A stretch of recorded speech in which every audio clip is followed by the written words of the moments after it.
Well, just a little bit about putting the back seat in.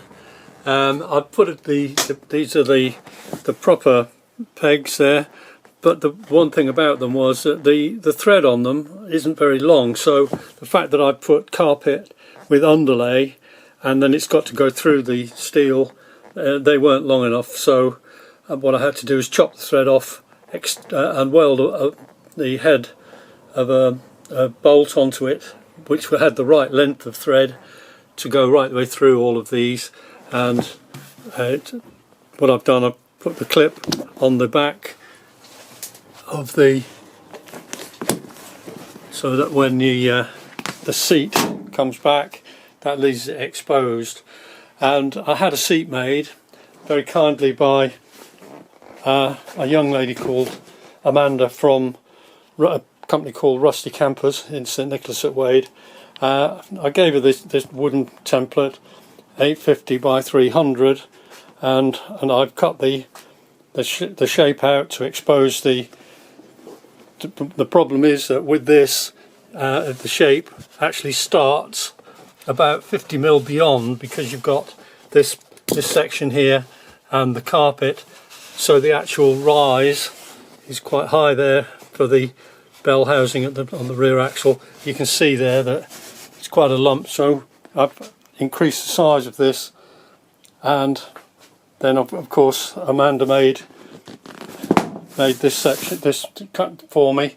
Very nice job, I'm very happy with it. And you can see on the back I've managed to get the proper clips. These are the replacements and not the genuine ones, but they work. You can see they're spring loaded, and they clip in, pop over the peg there, and they work really well. But of course you've got your wooden base. Cut the square section out to allow that and screw it in. Although this is quite thin, I've doubled up in this area here is twice the thickness. I glued a second thickness onto it to get a bit more purchase for the screws. I don't want them pulling out. Then of course the cover that Amanda made goes over that, and you'll see in a second she's even managed to all the panels line up with the back. Now there's the seat in place, and you can see that the panels line up with each one of those in the back, which makes it into a nice job. Nice soft cushion, and just finishes off the back for me. What I'm going to do now is to cover the underneath of the seat with some felt and pin it in. I've cut the felt there to slightly oversize so that I can tuck them in, and all I'm going to do, this section where the dip is, I'm going to glue in, and the remainder I'm going to use a stapler to fix it in.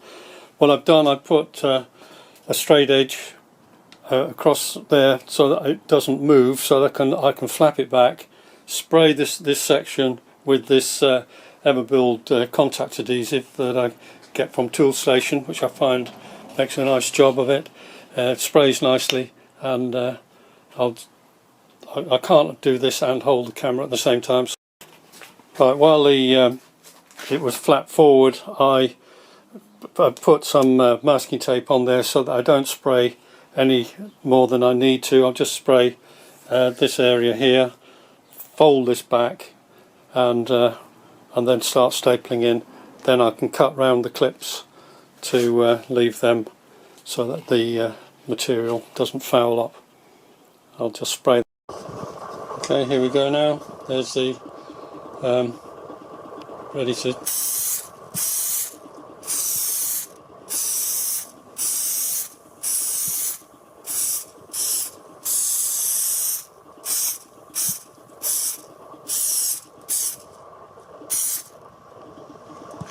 That's it, a little bit on that.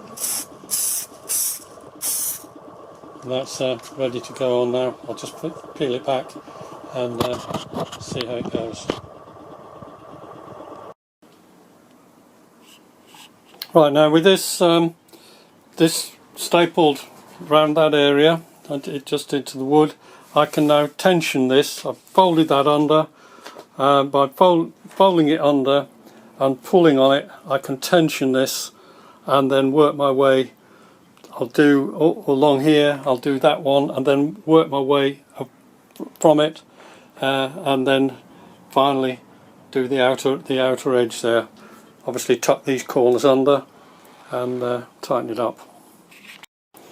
That's these two tensioned in, pull towards the outside edge, and the corners tucked under. Gradually work my way to the back. The next one now is this one, folded under, pull it tight, and then taper it in. But I'm pulling across away from that corner that way to tension everything. So that way I'll fold that on just a little bit more there, and then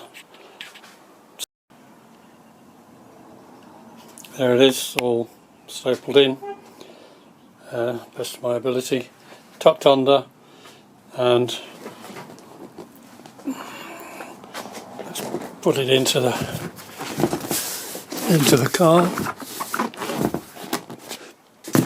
That's it in the car, neat and tidy, all the pleats lining up. Very happy with that. Thank you very much. I hope this will help.